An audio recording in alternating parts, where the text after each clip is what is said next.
I'll now sing Germany's latest hit, with lyrics written especially for my handsome American friends.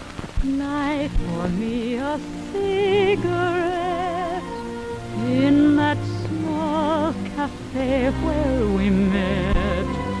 Let me feel your fingertips, Linda, Linda, on my lips, where two lovers used to be. Are there echoes waiting for me? And do you still wait for me too? As Linda, my love, I wait for you. My dear friends and classic film lovers, on this day, I wish you a happy Memorial Day. A happy one, for on this day, we want to remember the veterans, the troops, the soldiers, the people who have given so much to not just my country, but your country, wherever you reside. On this day, of all the great war films that exist out there, why not talk about a valuable and greatly impactful film of World War II, celebrating its 80th anniversary this year, having been released in 1945 based on the great war journalist Ernie Pyle's first-hand account, the story of G.I. Joe. And I know what you're thinking. No, this is no movie about a toy, even though they were pretty cool and I had them as a kid, and the TV show was really, really fun. But no, the term G.I. Joe was very much the generic term used for a GI in those days that Hasbro executive Don Levine wanted to use for the action figures. He actually did see this film, and it certainly made the name of G.I. Joe a powerful one. Now, back to this classic. Like I said, this World War II story follows Ernie Pyle, serving alongside the infantrymen of C Company, 18th Infantry of the U.S. Army, where he witnessed the Battle of Kasserine Pass in Tunisia, leading to the invasion of Sicily and Italy. Truth to be told, Pyle was an on and off war correspondent for 4 years, starting from 1940, where he traveled to London to cover the Battle of Britain. Majority of his impactful columns have come out of his time served with his infantry, as well as the 36th Infantry in the Battle of San Pietro, and the 133rd Division of the Battle of Monte Cassino. His writing had touched Americans like no other, for his narrative gave a humility, an honesty, and a trust of the American soldier that connected us all.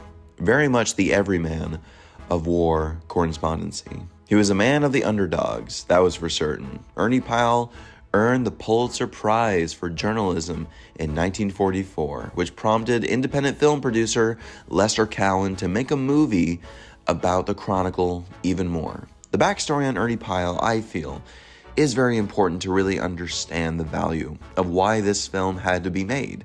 At this time of World War II, the American people always needed hope, but now more than ever. And yes, Hollywood gave us a plethora of war films during this time, set in this present time. But until this one, there really wasn't a film that took its time in observing the monotony of war, the pace of these infantrymen, living day to day of marching with less rations than anyone, hopefully with enough peace to enjoy life as they have it, until a bomb is incoming and you're back on the edge again in battle. And Ernie's account for those battles, but more so, those individual soldiers had to see the light of day on the big screen for audiences to connect to. Cowan then developed a story outline based on Pyle's columns compiled in Here Is Your War, which was released in 1943, and Brave Men, which was released in 1944. And he brought on associates of Ernie Pyle to help with the screenplay, which took some time since Pyle himself would still be serving. But Lester was relentless, going as far as getting the government involved to make sure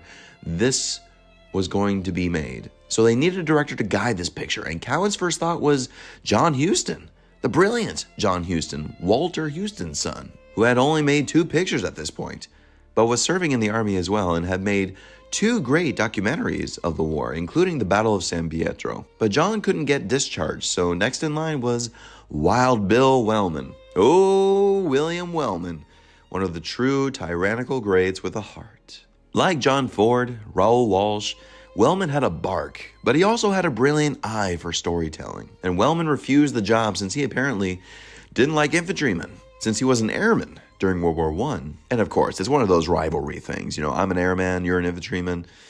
But after Pyle was now recuperating in New Mexico from Operation Cobra in Normandy, Pyle paid a little visit to Wellman and convinced him to do the film, for Wellman still connected with the vulnerable humanity of war, no matter what your rank was. Now, to play Pyle, Cowan originally wanted James Gleason or, dangnammit, Walter Brennan. But a lesser known at the time, Burgess Meredith was selected to play Pyle, since both Wellman and Cowan agreed it should be an unknown to connect with. Pyle approved the casting and saw no one else to play himself but Meredith after he got a chance to meet and really get to know Burgess. And like a brilliant actor Meredith was, he spent time with Pyle and dove in from his own experiences as a captain in the Army himself.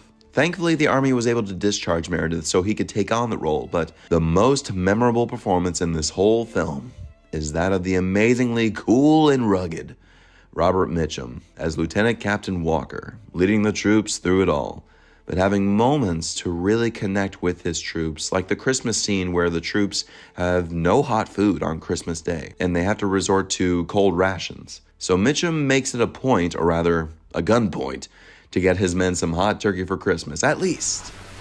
You had turkey. The other outfits had turkey. The general had turkey. My men are gonna have turkey. But we tried. Trying ain't good enough. Either you get those turkeys or suppliers gonna have to get themselves a new lieutenant. I'll scrounge around and see what I can find, sir. What about cranberries? Oh, no, wait a minute. Cranberries. This was a major step for Mitchum in his career with this major role as a leader of men. A leader that all the soldiers can look up to, even though they may not realize it at the present moment. Mitchum has so many great and beautiful and simple moments, like in the trench with Meredith. He has that beautiful scene, reminiscing on the new recruits and how even they die so quickly. And the new kids that come up. That's what gets you. The new ones. Some of them just got a little fuzz on their faces. They don't know what it's all about. Scared to death. I know it ain't my fault they get killed, but I get so I feel like a murderer. I hate to look at them, the new kids. Mitchum earned his only Academy Award nomination for Best Supporting Actor ever in his whole career for this performance, and you see understandably why. You know, Don Darrow, it'd give me a great deal of personal pleasure to break every bone in your body. Goofing off down there was one thing. Up here it's another. Now get out of here before I kick the... Wait! Report to Sergeant Warnicki. Tell him you're going to dig latrines for every man in this company from here to Rome. Nice, deep ones. I mean, both Mitchum and Meredith are wonderful in that scene, painting beautifully and painfully how the infantrymen feel like they're bottom of the barrel. Well, it's a world the other world never know. Even the Air Force. Up there, they approach death differently. When they die, they're clean-shaven, well-fed. If that's any comfort. But the GI, well, he lives so miserably, and he dies so miserably. You feel everything from these men, that you feel for them at every turn. Of all war films, it sure as hell, tonally, is somewhat different from so many. Even from its opening scene of the men loading up in the trucks, and one private has a little puppy with him, and Lieutenant Walker orders him to give up the puppy since they're going into battle. It's no place for a puppy. So solemnly, each private hands down the puppy. I love that shot when the camera's just slowly tracking the puppy, going from private to private, one private at a time, and then ends up in Pyle's hands, who just showed up. And you just see the looks on the soldiers' faces and Walker as the puppy whimpers and cries. And Walker just knew in silence that this was the only peace and solace at this point for the men. So Walker gives the puppy back to the private, and on they go. followed by my favorite scene as you've seen it, the men going to sleep and the broadcast radio soothing them to sleep, giving them the gift of dreams like soda, malts, their loved ones, all the other simple and beautiful things of life that we can take for granted sometimes. Wellman just allows the camera to sit on each one of them and really feel and envision each dream right along with us. That song, Linda, which is played, was actually an original song written for the film, which was written by Anne Rennell, who was not only Lester Cowan's wife, but the composer of the Disney classic, Who's Afraid of the Big Bad Wolf? The Big Bad Wolf, the Big Bad Wolf. Who's afraid of the Big Bad Wolf? That's right. And Willow, Weep for Me, which have been covered by dozens and dozens and dozens of jazz artists. Now, with all of its human beauty and dramaticism, there is sure a fair amount of action in this. I mean, this is a war film after all, utilizing actual footage from the war as well.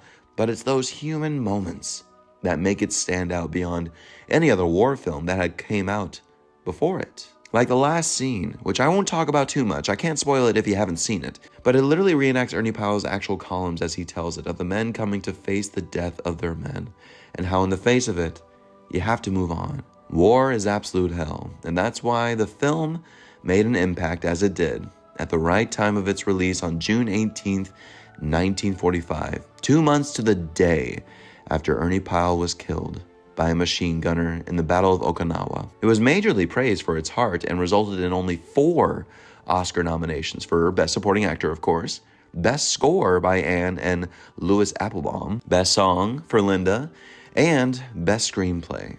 Many soldiers and veterans were able to see it at its time of release, and indeed, it struck a nerve in the soldiers about their lives and would go on to be valued in the genre forever. Even General Dwight D. Eisenhower, before becoming president, would rate this as the best war film he'd ever seen.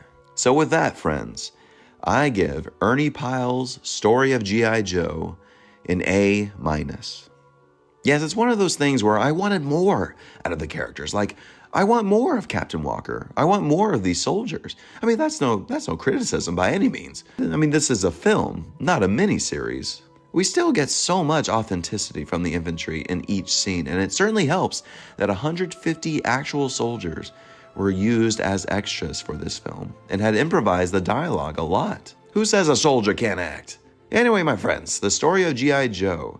Have you seen it? Luckily, the film has been practically made available for free on a lot of platforms, so it's easy to find, thankfully. If you've seen it, let me know in those comments and tell me, what do you think?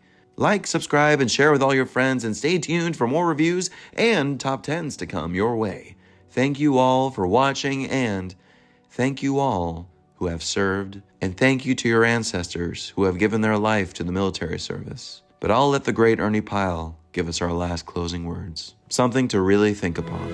I hope we can rejoice with victory, but humbly. That all together we will try out of the memory of our anguish, to reassemble our broken world into a pattern so firm and so fair that another great war can never again be possible. And for those beneath the wooden crosses, there is nothing we can do except perhaps to pause and murmur, "Thanks, pal."